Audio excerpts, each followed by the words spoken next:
राजस्थान की चर्चित कथावाचक साध्वी प्रेम बाईसा की मौत की गुत्थी लगातार उलझती जा रही है।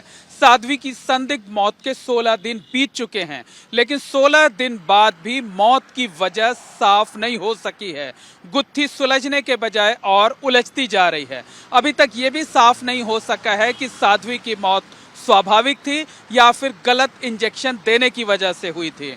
साध्वी ने सुसाइड किया था या फिर उनकी मौत के पीछे कोई गहरी साजिश थी।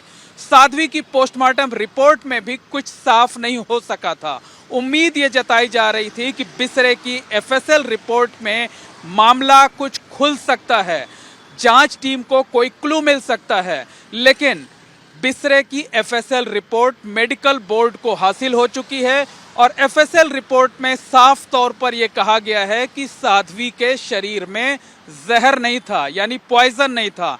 एक और बात कही गई है कि उनकी मौत अननेचुरल यानी अप्राकृतिक होने के भी कोई सबूत नहीं मिले हुए हैं।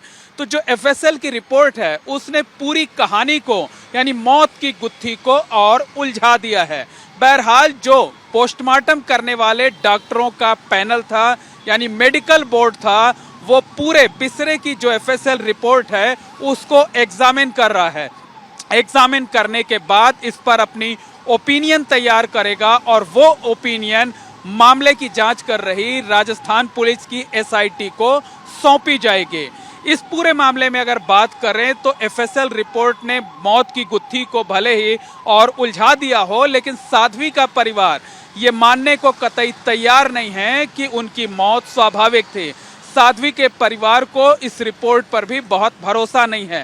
साध्वी के परिवार का साफ तौर पर फिर से कहना है, ये दोबारा कहना है कि उनकी मौत गलत इंजेक्शन लगाए जाने की वजह से ही हुई है और इसी एंगल पर एसआईटी को अपना काम करना चाहिए।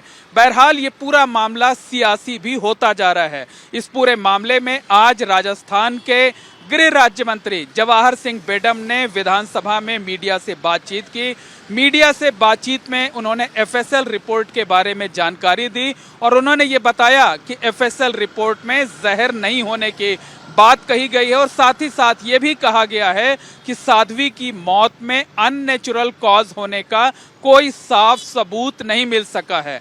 यानी कहा जा सकता है कि साध्वी के मौत के 16 दिन बीत चुके हैं। 16 दिन बाद भी अभी तक जांच एजेंसी इस नतीजे पर नहीं पहुंच सकी है कि उनकी मौत की असली वजह क्या थी। साध्वी को जो अनुयायी हैं वो भी ये चाहते हैं कि साध्वी की मौत भले ही हो चुकी हो, लेकिन उनकी मौत की वजह सामने आना चाहिए। मौत किस वजह से हुई ये सबको पता होना ही चाहिए। अब देखना ये होगा कि अगर बिसरा रिपोर्ट में मौत की वजह साफ नहीं हुई है तो जो एसआईटी है वो आखिरकार कौन से तरीके अपनाती है, किस तरीके से मौत की गुत्थी को सुलझाने की कोशिश करती है, क्या तरीके अपनाती है और क्या साध्वी की मौत का सस्पेंस खत्म भी होगा या फिर उनकी मौत एक रहस्य बनकर रह जाएगी। कैमरामैन गोविंद साहू के साथ मोहम्मद मोइन, एबीपी न्यूज़, जयपुर।